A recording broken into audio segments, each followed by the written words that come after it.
Pero vamos a empezar. This class will be in English. This is very, very exciting. Me encanta. No te digo, no, the rules, ¿cómo es? The rules side and the spousal side.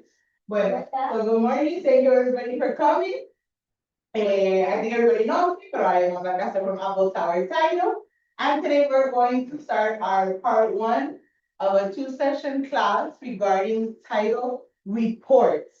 When you contact the office and your processor says, we're still processing, we're not ready, what are we talking about when we say processing, and what do we say when what do we mean when we are saying we're waiting for reports? We are going to go over this process. We are going to look at examples of reports, and we are going to discuss common issues that occur today, so that if that happens, you know that everything is going to be okay. We are going to fix it. As usual, please feel free to raise your hands, to ask questions, to share with us your experiences. Si quieren hacer las preguntas en español, that's okay, yo las traduzco. But again, class mainly will be in English. We do have the subtitles in Spanish just in case. If I am speaking too quickly and you are not understanding, please feel free to tell me that I need to slow down. So, as usual, this doesn't work. Yeah, yeah, I don't know. No? Pila. Batería. I don't know. El receiver está fuerte. Será.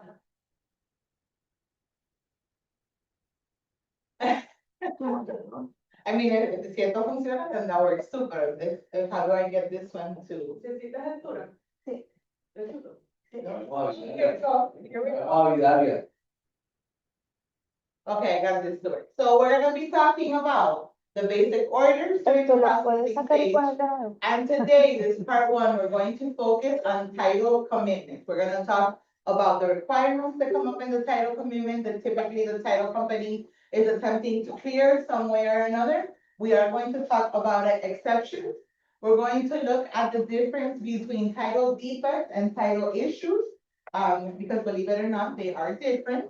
And of course, we'll wrap up with some final thoughts. So you might have seen this before. This is how we're gonna start this class as well. So these are, I don't know, can we move? Yeah, you can hire more. How do I do that?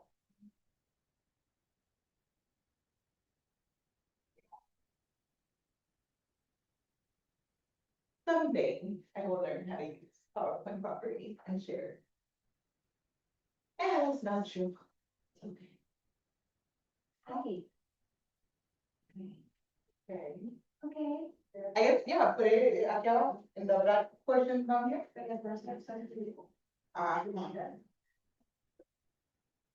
No.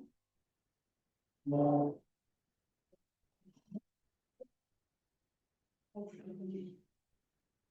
All right.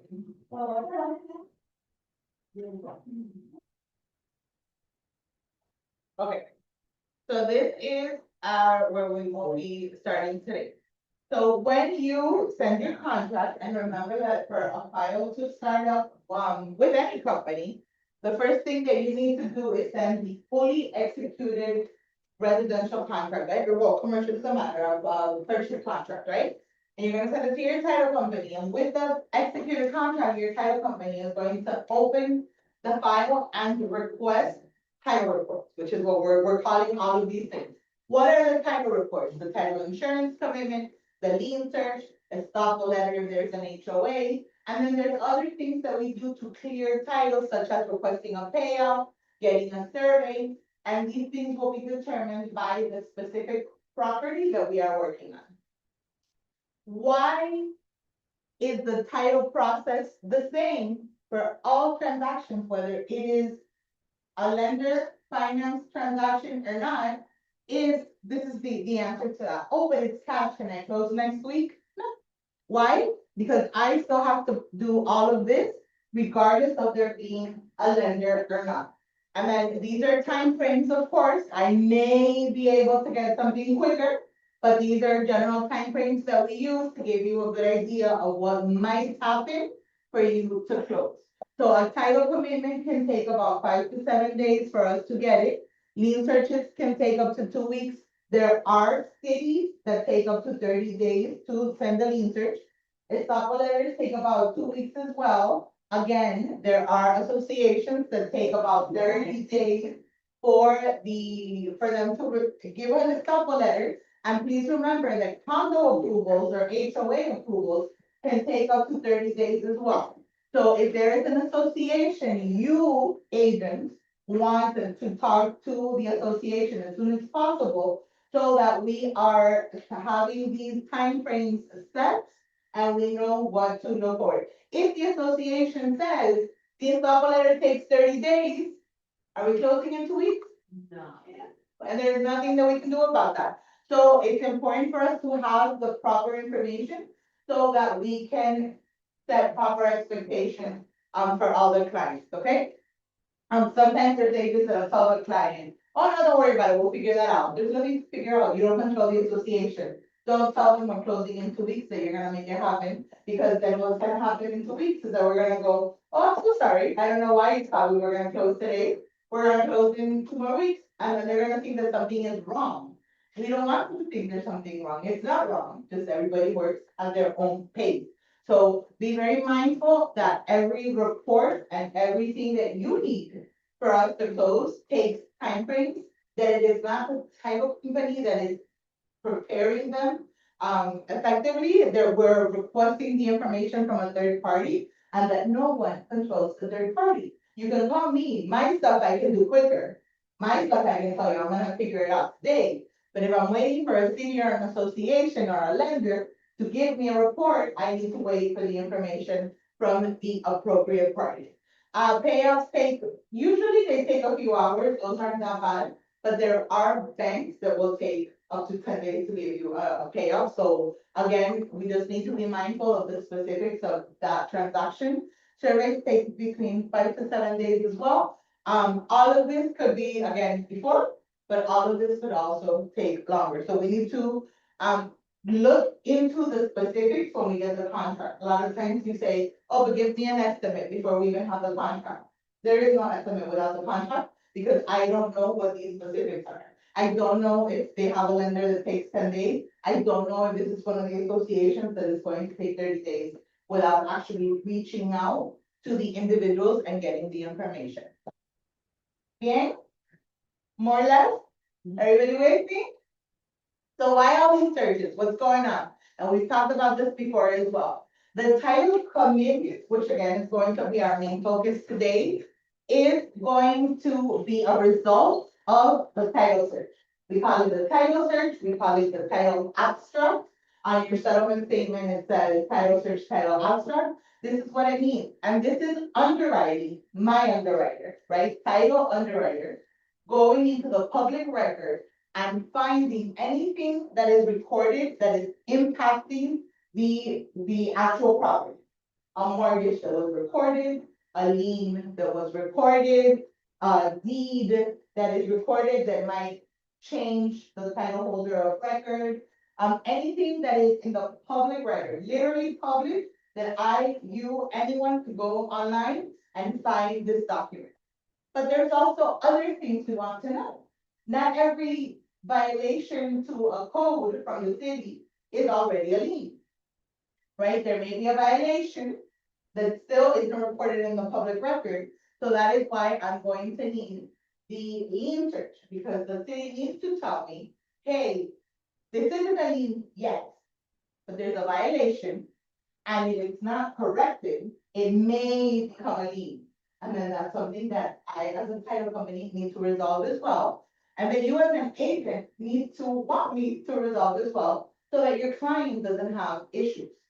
Okay, a lot of times we don't think what's on a lien search is important because it's not on the title commitment, but that doesn't make it less important. Because what we want is to close and for that new owner to not have issues that should have been resolved before. That is what title insurance is for. So I'm going to take the lien search and resolve code lien violations that are there and anything that is there that needs to be taken care of, such as utility escrows and things like that, that we need to collect to resolve. And then we will talk about specifically, we'll go into details of the lien searches and the stop letters, in the next class. Questions? I do not think I'm enjoying the silence. ¿Todo el mundo está bien? Yeah, bueno. So as I mentioned before, the title insurance commitment, we call it the title search. The title abstract as well. This is the search that we do again in the public record, right, online. Each county has their own official records. They call it different things, but it's where you will find a previous deed, and again, where you will find the mortgage, anything that is recorded. For the title company, at least for Apple Tower, because not every title company works the same. So we get our title searches from our underwriter. There are individuals that do it themselves. There are companies that do it themselves. Most of the title agents that we're familiar with will get it from the underwriter.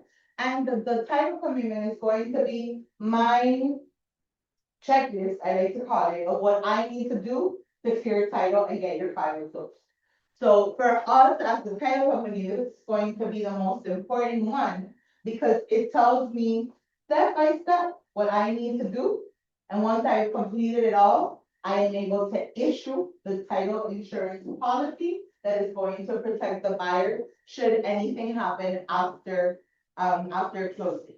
Encumbrances will be there. Anything that has to do with the seller should be, that is a public record, should be on the title commitment. However, why do we want title insurance? It's because not everything again is public record. And it could be something like a code violation, as I mentioned before, but it might be, and I always use this example of something that happened to my dear Guillermo here, where there's things that we just don't know, like his buyer purchasing a property from a seller that wasn't actually the owner, right?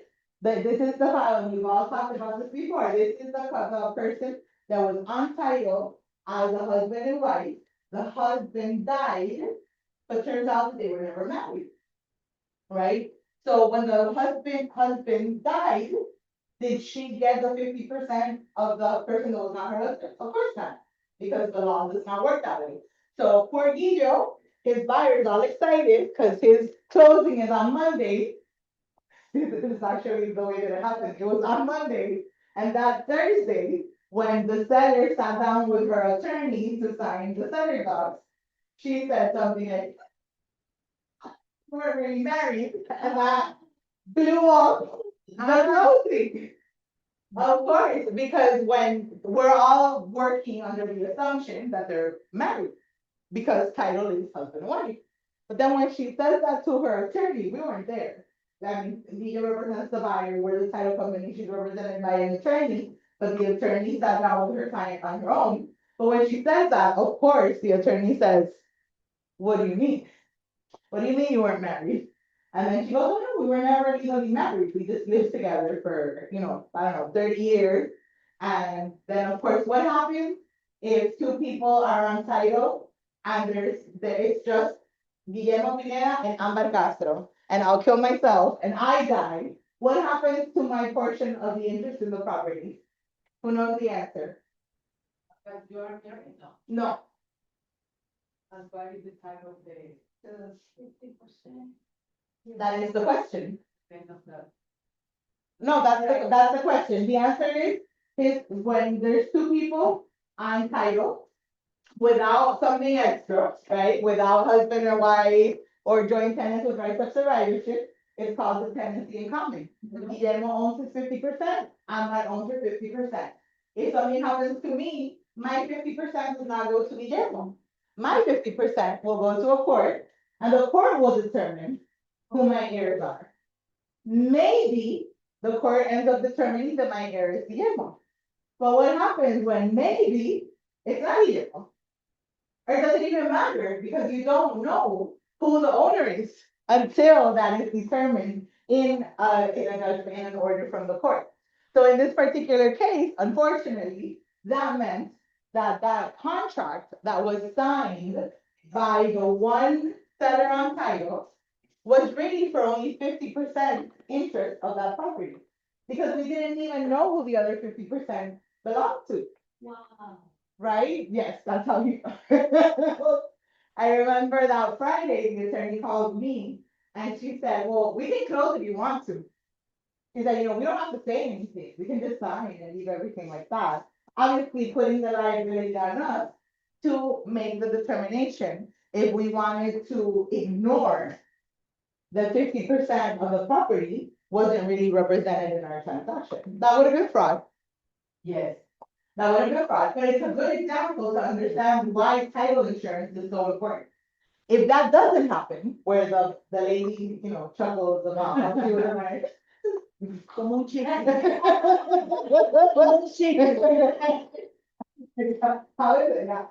So if that doesn't happen, the lady doesn't say anything, they sign, right? We close, we get more money in his sign, nobody knows. And then 6 months later, the heirs of the man that died say, hey, wait a minute, you sold my dad's house. I didn't get him, I didn't get money. That is a valid claim on the title insurance policy. Guillermo's client would have been able to come to Apple Tower and say, hey, Apple Tower, I received this notice in the mail regarding heirs saying that this house is mine. And I would have needed to fix that. Typically, those are things that cost money. That person that said, I didn't get a cent, wants money.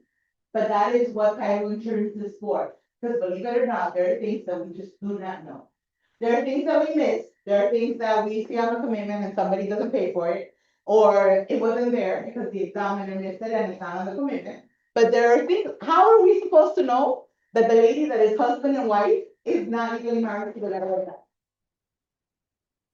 There's just no way for you to know certain things, because also this business is a lot on good faith. You rely on people's declarations and the information that they give you. They sign affidavits. But what happens when you sign the affidavit and you're lying? Right, so that is a great example of why title insurance is a must. Because the business surprises me every day still. Do you remember that file? Pobrecito. Obviously, I will use this example when we get to defects as well, but so when something comes up, and of course, the buyer doesn't need to purchase that wedding, obviously, right? That's clear. So the buyer has, but you can't cancel the contract just because something happens.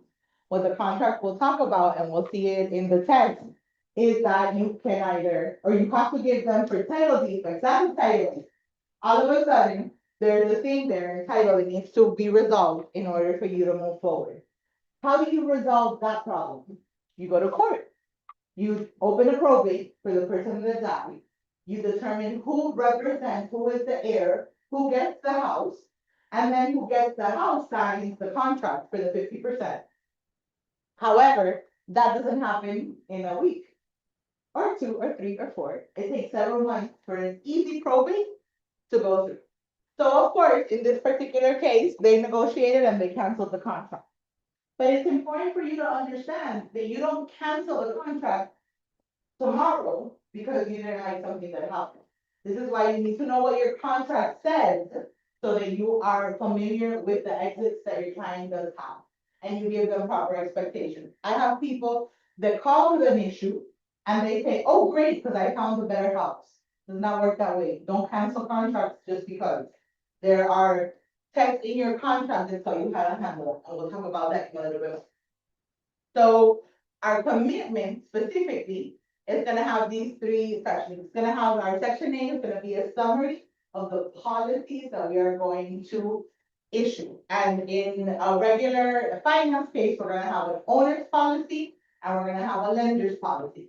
The owner's policy will cover your buyers and only your buyers. Whoever's on title is covered by my owner's policy. For the lender's policy, it's going to cover the lender that is providing the loan.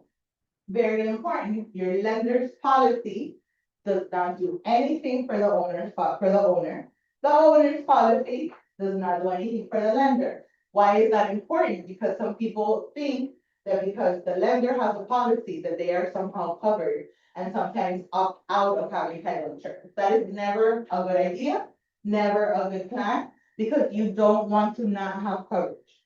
If your client does not want an owner's policy, that is something we need to know at the beginning of the transaction. Otherwise, we work towards towards clearing and doing everything for the owner's policy to in the end not get paid for the work that we did because there is no policy to issue. So that is the case, which is okay. It's important that we talk to our clients. Also, it's important that we tell them what the risks are. Because usually, when you explain the risks, then, for example, in Guillermo's case, we close with a finance. The owner is covered when the heirs, come and ask for their property. But the lender is going to lose their money. Or I'm sorry, the other way around. The lender is gonna get paid because there's a lender policy.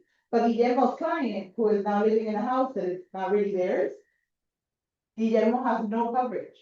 No one protects him for that. Because he chose to opt out of an owner's policy. The lender will say, hey, Ahmad, I haven't been able to get my money back. And then I need to pay the lender back. But the person that opted out of the owner's policy, do they call me and tell me that we did something wrong? They can't. Do I have to do something? Like that.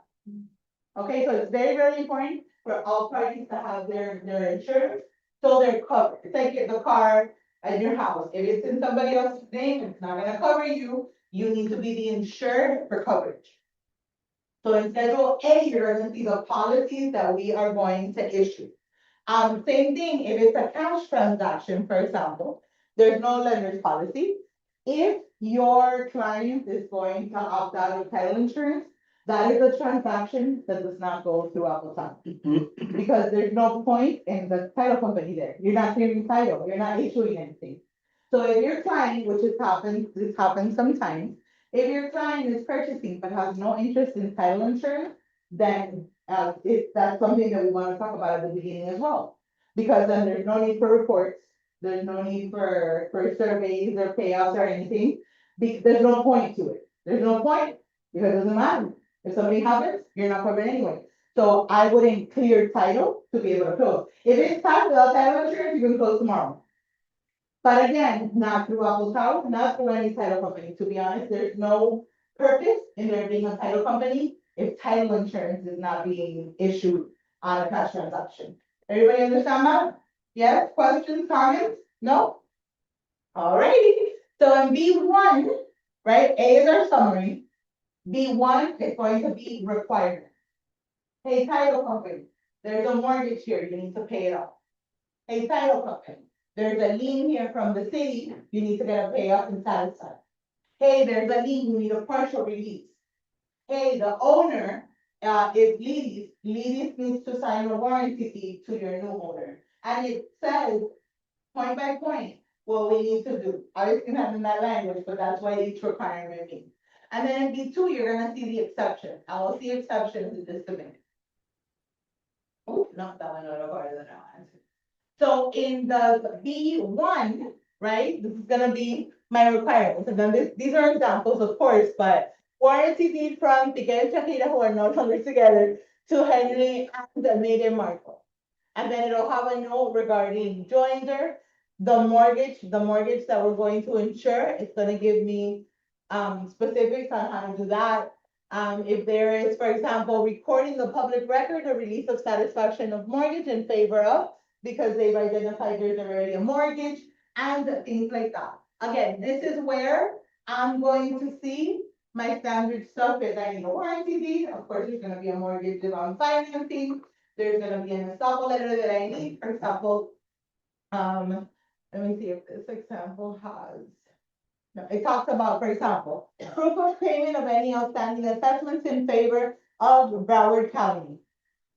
And here it says payment of charges for water, sewer, waste, and gas.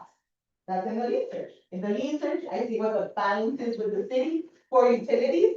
When I get that report, I have the information, I collect it at closing. Most of these things are going to be things that we need to pay off at closing. So if you don't have to do anything other than receive the amount to be paid, but unfortunately, some of these things take time.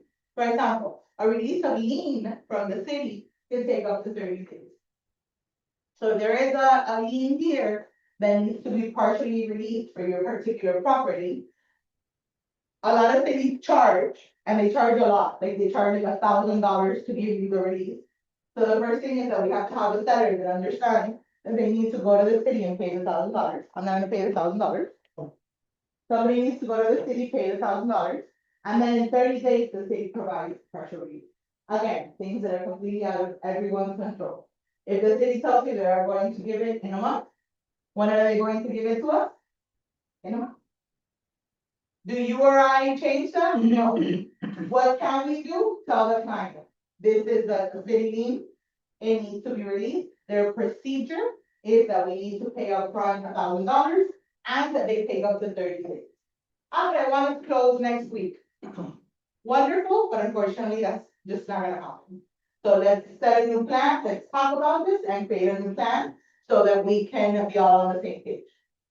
A lot of agents don't like to tell their clients what's going on, I don't know why. Right, they don't tell them, and then I call them, or they call me to tell me, hey, you haven't sent me cash to close. And I'm like, yeah, what do you mean? We're still not clear to close. And they're under the impression that they're closing tomorrow. That shouldn't happen. That shouldn't happen. We should always be on the same page. If you don't know what's happening in your transaction, call us, please. And ask us to call your client if you need help talking to the client. But misinformation is one of the biggest reasons why there's chaos at closing. It's because somebody told somebody what they didn't make sense to. And then it's really so clear cut, I don't understand why that happened.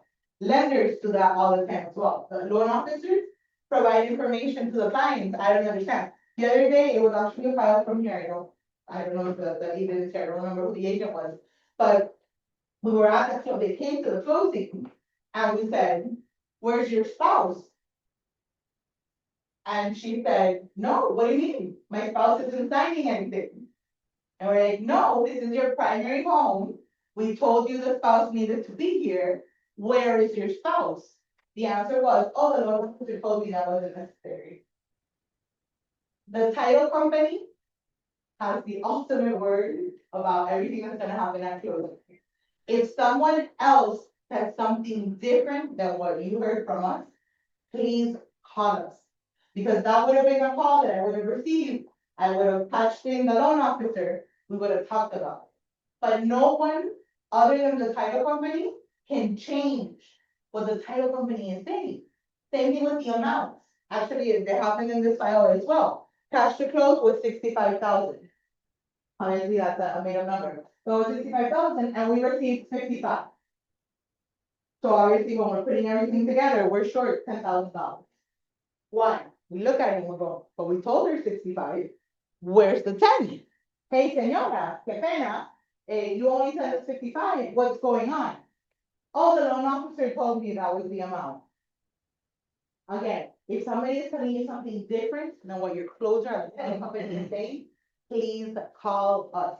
Because whether the lender said it was 10 less or not, doesn't change the fact that I'm short $10,000 and there will be no dispersal until I have my 100% of funds. Are we all on the same page? Yeah. More or less? Yes? Okay. So communication is key. Communication is key. Let's talk about what's going on at all moments. And if your lender, which again happens all the time, if your lender says something different than what your title company is saying, then please call us and let us know, and we will talk to the lender, and we will make sure that we are all talking about the same thing, get on the same page, and make sure that you are closing soon the proper way. Okay, because also remember that everything we do is to ensure that your buyer has clear title. You don't want us to close without doing our jobs properly, because that means that there may be a problem for your buyer. Okay? So in the commitment, we're gonna have all these other things, as I mentioned, utility balance, satisfactory survey, and anything that is on the public record for this particular file. Now, these are common issues that happen during closing these things. And they're just examples. So that if you do receive a title commitment, because we are going to send you the title commitment when you are working on a file. We send you the title commitment so that you know what is happening.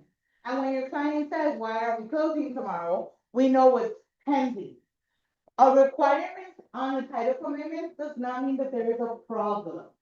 Okay, it just means that we are working on something. Let's make sure that we're telling the client, these are the requirements, not necessarily a situation. Sometimes there's a situation, but let us determine if it's a big deal or not, because it's probably something super common. But these are things that are happening now a lot. Code enforcement violations, I'm sure you've all heard of that. Obviously, after Surfside, unfortunately, the cities are very strict on things that are code related. They are now inspecting things that they had not inspected in years. When they receive a lien search request from us, they know someone is selling. So now they're gonna go and get it. Sometimes they go, but I didn't know there was a problem. If they just found out. Or something that I've seen happen as well is where they were inspecting something else. And now they know that there's another problem, and then the person gets a violation. I remember somebody saying, but they were here looking at the air conditioning, and there's now a violation regarding the room. And it's like, the inspector was there, kind of went like that, but that's valid as well. A code violation is a code violation. So they, after this, the city used to have it, they wouldn't necessarily check, but now when they receive a request for a lien search, they're like, let me see what's happening. And they will actually do the inspection. And when we get the lien search, between us requesting it and us actually getting the lien search, in those days, a violation has been notified. Added. Yes, added, nobody knew. Nobody knew, which is also why a lot of times you guys call and ask if we can search before. And we always say it's really not worth it. Because the reports, first of all, they expire. So you can't use them on your deal. And second of all, it doesn't even guarantee that you're getting the information. That happens already by entirely. And yes, the violations and the last minute things, yes. Hialeah is definitely a very special case. And then with the reoccupancy certificates that most of the properties in Hialeah require, also there's a lot of issues. Most of them code. I don't know why that's more popular in Hialeah, but that is a reality. It's a 3-bedroom, 2 baths, but there's 5 bedrooms and 5 bathrooms, and yeah, that's very, very popular. It's important to remember that with code violations, not just paying the fine. Sometimes the city's gonna ask you to revert it back to its original form. And then if the buyer is looking for a 5-bedroom home, but you're gonna have to get rid of the 2 bedrooms that you did illegally, is that the house for the client? No. So they don't want 3 bedrooms, they want 5. So those are things that we wanna be vigilant on. If you see that what's listed is different than what's coming up on the property appraiser, there's probably an issue there. And you wanna make sure that you're looking attentively to all of the information so that you can better guide your client. Okay? So code violations are very, very, very common right now. Notices of citation or code enforcement liens. Again, we reach out, for example, code enforcement lien, we'll ask the city, hey, there's a lien. What do we owe you? And what do we need to do? So they'll say the penalty here is, there's a violation penalty of whatever with $1,000 per diem until you fix it. Okay, and what is fixing it? Revert it back. Or this was done without a permit, for example. So you get the permit, the inspector confirms it's up to code, closes it out, everything's okay. But all of that takes time and costs money. And sometimes they have to reopen if it's flowing and things like that, so they can check if it's like code. Also, yes, there's just so many, with the code things, there's a lot of particulars that can change the situation. What I would think is important for you to remember as an agent, as a buyer's agent, is that you don't want your client to close on a property with those types of issues. Because we get those calls every day, more than once. No, it doesn't matter. Es que pido lo que tú quieras. Why would you want the client to close with a problem? Because este firma lo que tú quieras to me means that I don't care. Because when something happens tomorrow, I'm not responsible. But your client has a problem. And you have a problem because the client is calling you, asking you why you told them to close down. Another common one is then let's do an escrow.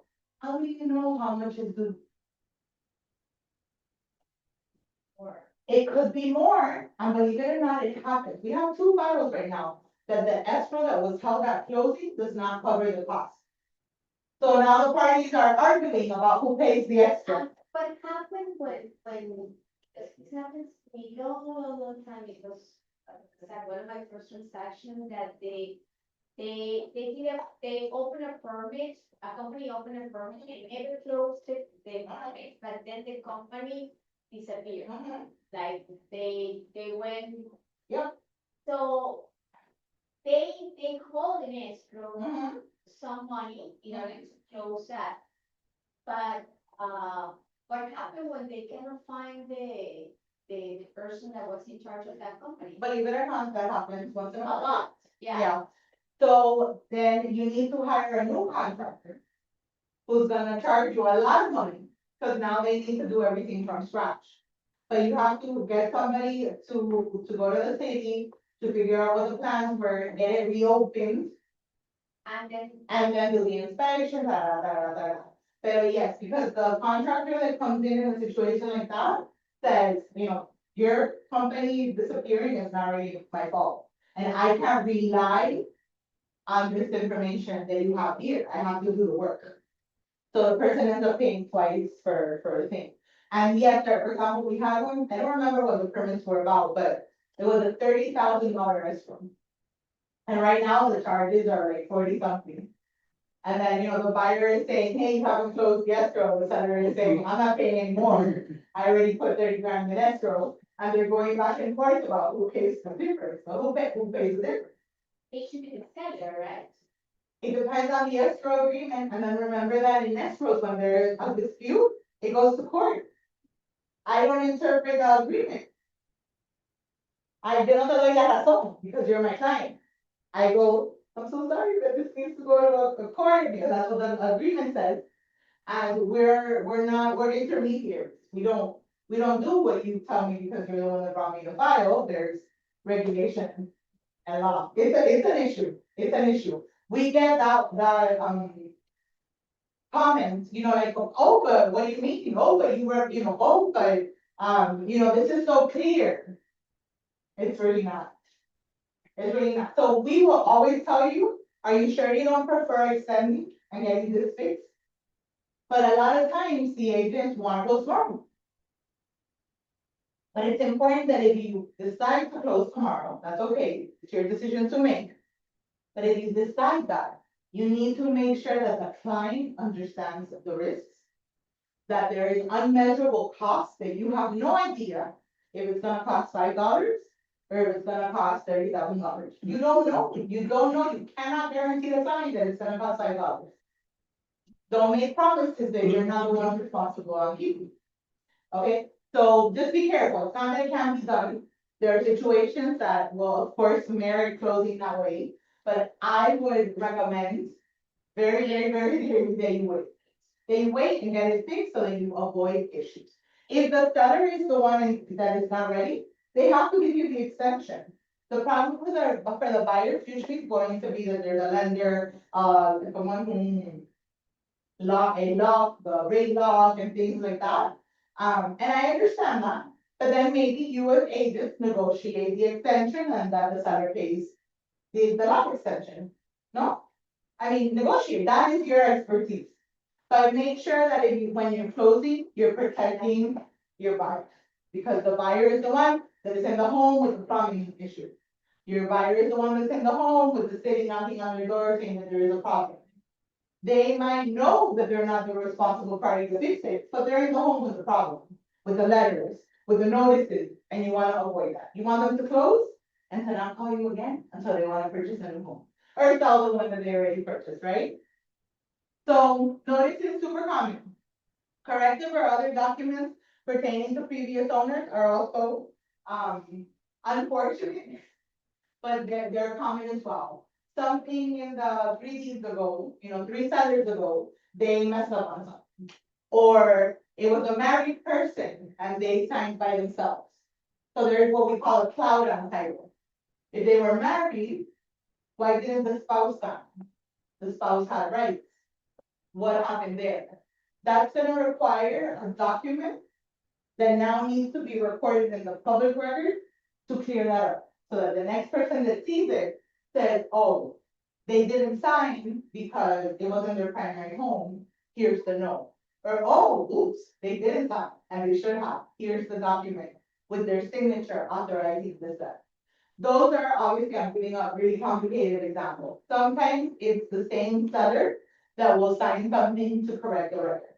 But once in a while, we have to figure out who, 50 years ago was the property owner to get it fixed, and those are always super fun. When that does happen, typically, the owner's policy for the seller might fix it. So if you are representing a seller, ask them for their title policy as well, just in case there are any issues. And of course, the title company now will say, can you please ask your seller for their title policy? And a lot of these things are covered. When the title company closes, leaving issues open, there has to be an explanation.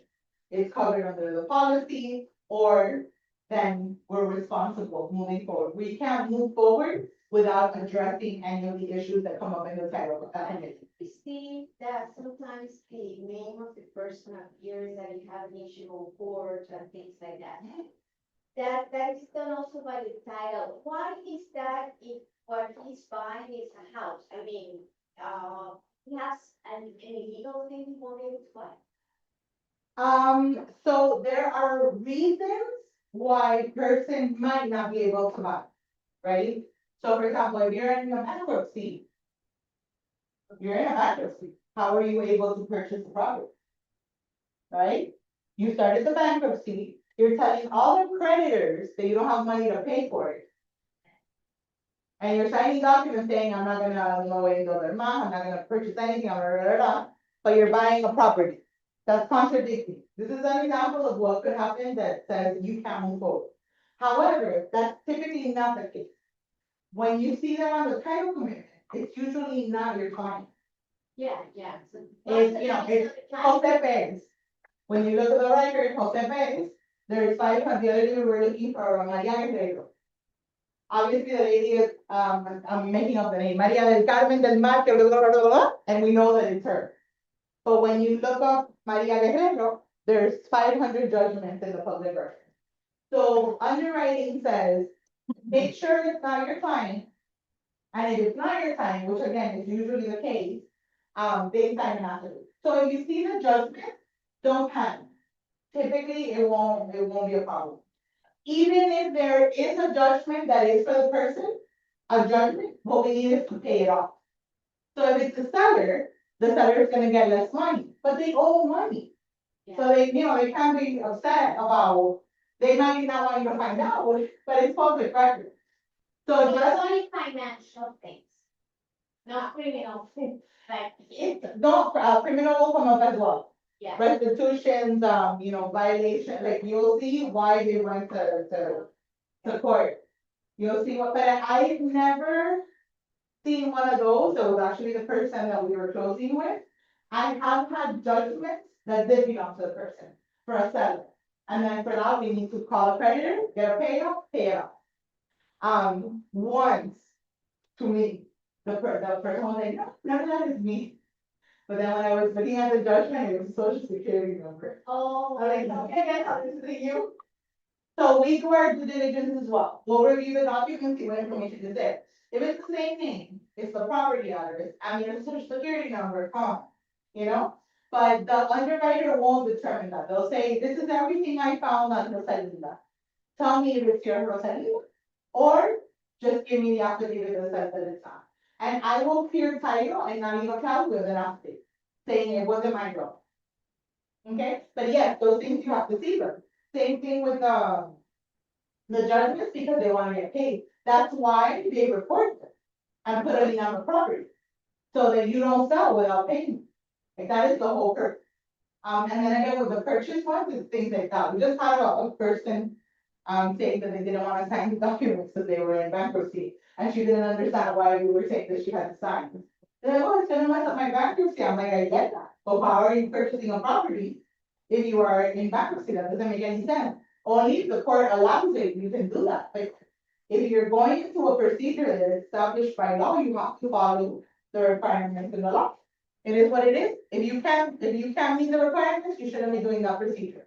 Other things, claims of liens, for example, remember that contractors can also put liens on the property, so those will come up in the title commitment as well. Notices of termination, so when there's work, typical things are gonna be that there's a notice of commencement that needs to be released, but also then we also need contractor affidavit saying that they haven't paid it. This is actually an example from a file where it says satisfaction of that certain claim of lien. And then, of course, the client is going, I don't have any liens with the city. But when you look at the document, it's that they didn't pay the contractor the $10,000 that were still due. And contractors by law can put a lien on the property, right? The city by law can put a lien on your property for a code violation. The city by law can put a lien on the property because you don't pay your water bill. If there is a proper lien on the property, we need to take care of it afterwards.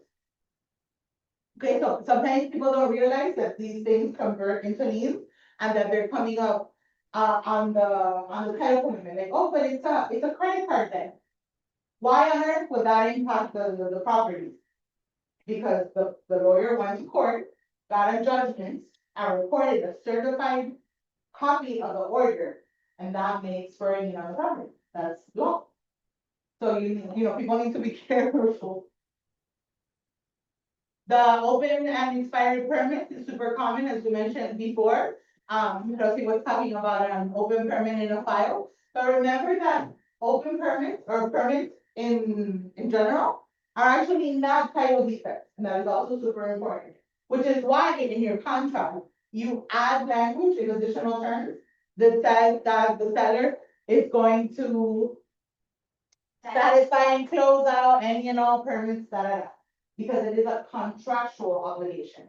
If there is an open permit that is not covered by title insurance, that is not a title issue. We'll tell you, we'll help you fix it, we'll make sure that it's on a document if there is a hold harness, but the title policy does not cover permits, FYI. And then the other thing that happens here, of course, homeowners, I think still today, one of the most common issues that we have are special assessment issues. Even though, for example, the condo writer is now better written, and you understand it better in who pays what, there's still issues where the person didn't realize that they had to pay off the 50 grand, and they thought they were gonna pay monthly, and it doesn't work that way. If the association says the 50 must be paid at closing, the 50 must be paid at closing. Yeah, does everybody understand what I'm talking about? More or less? Yeah, sure, Kitty? All right, there you go. And then of course, matters disclosed on the boundary survey are also in the commitment. It says to make sure that you're getting a survey if you're going to cover survey issues. What does that mean though? It doesn't mean that anything on the survey is covered by your policy. What it means is that now you know what's on the survey and what may need to be resolved. What do I mean? If in the survey it says that the fence is inner, there's a portion of your property that your neighbor is using, that's not something that the title policy covers, but it's something that you are now aware of. And as the agent, you might want to talk to the listing agent and say, hey, you guys need to fix the fence. Cause I want my, my whatever measurements of terrace, the neighbor is on my property. Or vice versa, your property might be in your neighbor's, and that might be the perfect moment to fix it as well. Because the neighbor maybe today doesn't have a problem with it, but what if tomorrow it's a new neighbor?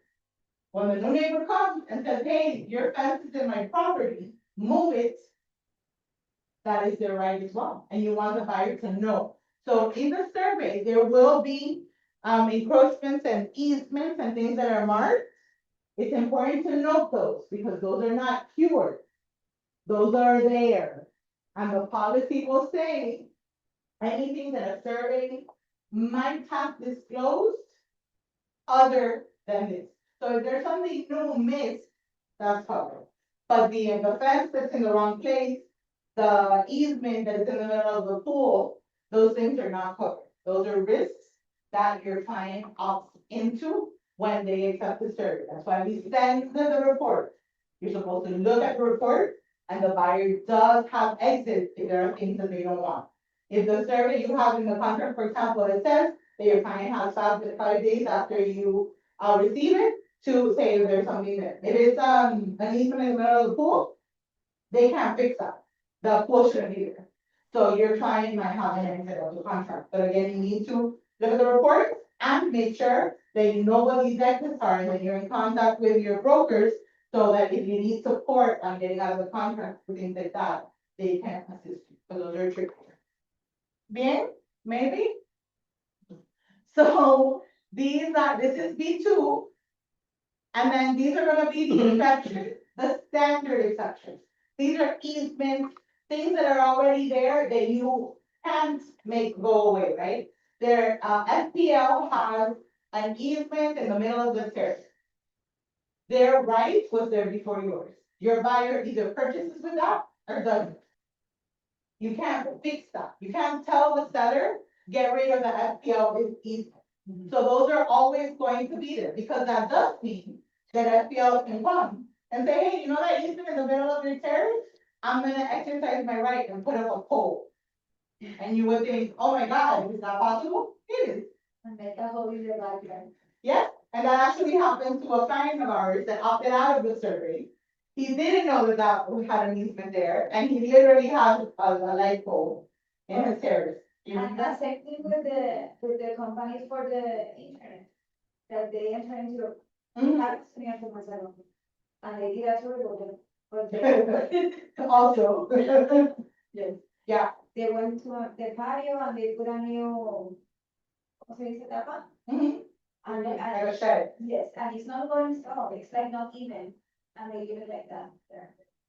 Cause it's their rights, sometimes they're nice and they try to do it, but sometimes they don't. HOAs might have an easement, water company, right, utility, the water, for example, in Weston, if I'm not mistaken, there are no light poles, and everything is underground. But what happens if they need to fix what's right under here? So you wanna note those things, again, nothing might happen, but it's a risk that you're assuming. Imagine that guy with the pole. We know that happened because he came to fight with us. It's your fault, what did you do wrong? Hey, Señor Fulano, remember that you told us that you didn't wanna pay for the survey where this might have come out? Your policy says that we won't cover, that this isn't covered. But this is why all reports are important. And why title insurance is important, because you need to know what you're covered for. You need to know what protections you have, but that is just not protected. Again, if it's already here as an easement from whomever it is, it's already there. What can your buyer do? Buy another property. Easements that are already there have priority legally over whatever is being recorded today for your closing. So it's things that you wanna be aware of, but you cannot change. What can you change is going to be exceptions that are there regarding your study.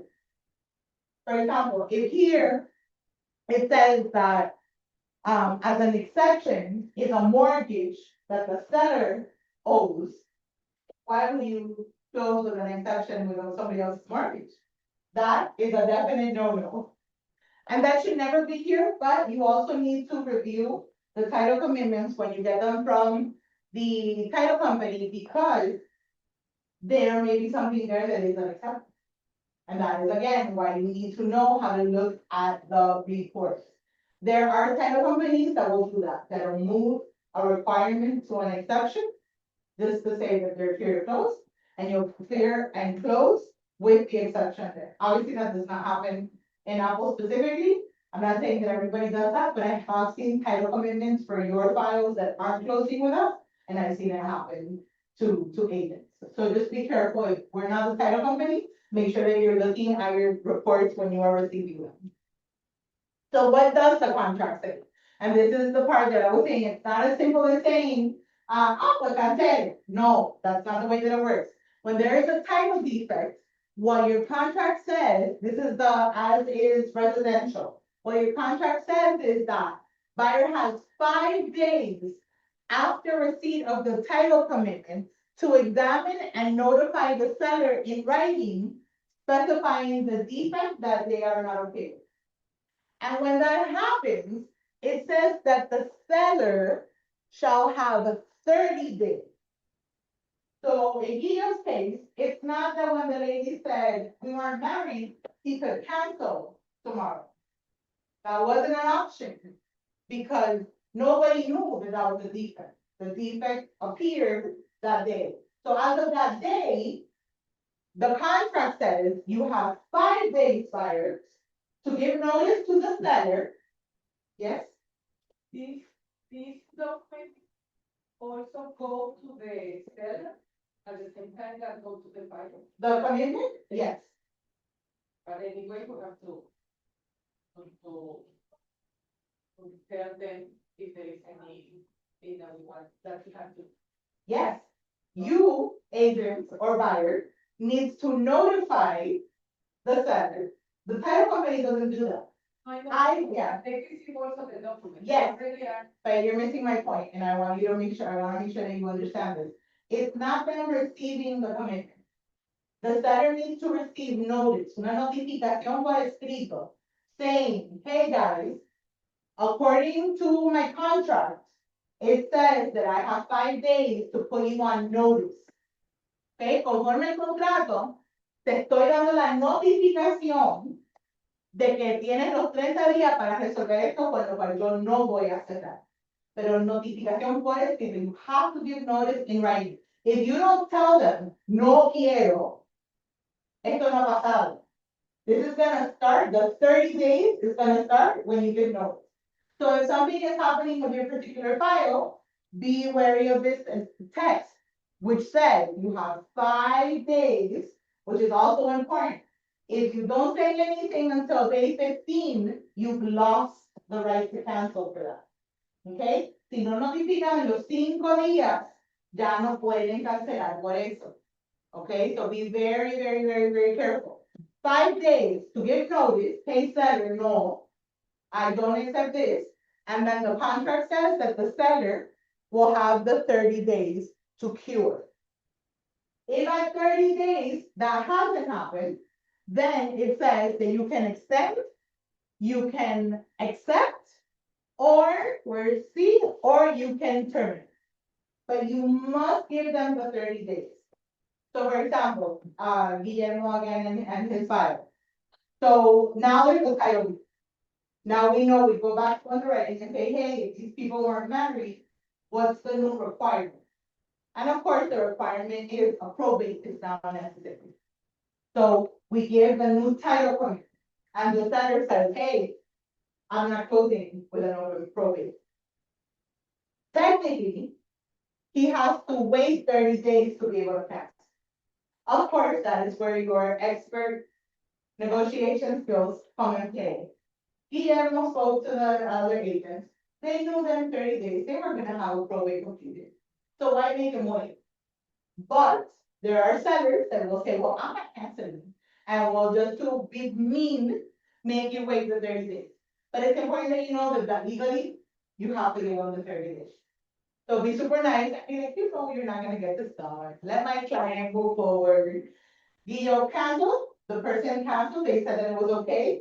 And I think 2 days later, they had a new property, and then maybe 3 or 4 weeks later, they were moving into their new property. A probate, quickest probate ever is gonna be like 3 months. So there was no way in 30 days this was gonna be resolved. But again, the contract says 30 days. Okay, because I have had agents say, oh, great, so I'm gonna cancel tomorrow. You can't cancel. You have to give notice within the 5 days, give written notice, and be mindful that you're giving notice so that the 30 days start counting. Hasta que no notificas, no empiezan a contar los 30 días. So give notice the minute you know this is a problem. Okay? ¿Entendió? And then of course the other thing is to accept the exception. For example, the probate. Oh, I know that that's not gonna be an issue, I don't care. Then I can prepare a whole harmless. Have you signed that anything that happens with that particular requirement will not be claimable, that I'm not taking care of. However, of course, you should never close the probate. That's a bad example for an exception. An exception that may be, that I see a lot is issues with the association. There's a claim of lien against the association, because the association, they would obviously put everything as collateral, and there's a contractor that's doing work and hasn't been paid. Sometimes the unit owner is gonna say, I don't care about that, the association's gonna pay for it, I'm okay with that. But remember, any exception needs to be measurable. Okay, because, oh, just hold an escrow, that will not cut it, and even if we hold the escrow, you still sign the hold harmless. So there's money, but when the issue becomes worse, we are not responsible. You want us to be responsible, so when something happens, I need to take care of it. So be careful with exceptions. Again, we will always say, are you sure you don't wanna extend? And make sure that you close properly. But, there are I remember, for example, one time, the person was saying that they were okay with, code violations about unsafety. Y yo decía, pero ¿cómo así? You know, why would you wanna live in a property that's unsafe? Que no es seguro. But it turns out that they were gonna knock it down. They van a tumbar. So who cares if it's unsafe? And I was like, oh, of course. You still signed the whole harmless, but that makes sense. Because what they really were purchasing was the land. They're gonna knock the whole thing down. So does it matter that it's unsafe? Will the code, will the city do something? No, because you knocked it down, that's what they wanted to do. But you have to treat exceptions case by case. Because each one is different, and each one depends on what your client really wants. Alrighty, questions up to now? So that is our title provision. Remember, we're gonna have two policies theoretically. If it's cash, there will only be the owner's policy. Yes, your owner's policy is optional. Be aware of the risk so that you are giving your client the best advice on that matter. Remember that the title commitment, along with all of the other reports, we are sending to you to look at. We are not sending them to you so that you have them there archived. We want you to pay attention to the emails where we tell you, these are the issues that we are working on. So that when the client says, why can't we close tomorrow? You know that we're working on a payoff, or on a release, or on a whatever, and that is normal. I think if anything I can tell you is to the client, all of this is normal. Title issues are normal. Okay, Ida yesterday was saying that all closings are birth infarto. But that's true. That's true. They all have their own things. They all have their own issues. A lot of them are super normal. But we have to go through the process to be able to fix it. So just make sure that you are setting proper expectations with your client. Don't go, oh, yeah. No, none of that. But also, don't tell them, oh, it's nothing, tomorrow it'll be resolved, because that's not true either. So again, proper expectations. In my experience, the more informed the client is, even if it's bad, it's gonna be okay, because they know. I'll say, we're gonna try to fix it, hopefully we'll get it fixed before, and if it doesn't get fixed, they already knew. They already know there was an issue. They know that we're trying our best, but that I might not be able to pull it off. And then when it happens, they're not surprised. When a client finds out something the day of closing or the day before closing, they think you're lying to them, that you didn't do your job properly, and that something is wrong. And then you lose trust, and you don't want to lose trust. I remember Carmencita talking about trust in her relationships. That is what you want. You want them to know that you're doing your best, that you have their best interest at heart, and that you will get it done. We just may need a little bit more time, okay?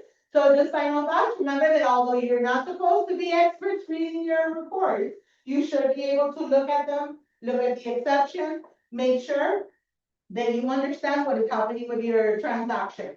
make sure that you know what may be a title defect so that you put the seller on notice if you need that to start the 30 days. And this will also help you explain it better. You can't explain what you don't understand, so you need to be able to look at it and know what it's talking about. Remember, you can always call us, call me, if you received an email with a requirement and you just don't understand what's happening. Call me, let's talk about it, because I might be able to put you at ease. Make sure that if you're closing with another title company, because the seller is choosing the title company, that you are extra careful. I recommend that if the seller is choosing the title company, or even if it's that the other party is choosing, when you're doing seller docs, for example, I recommend that you pay the attorney.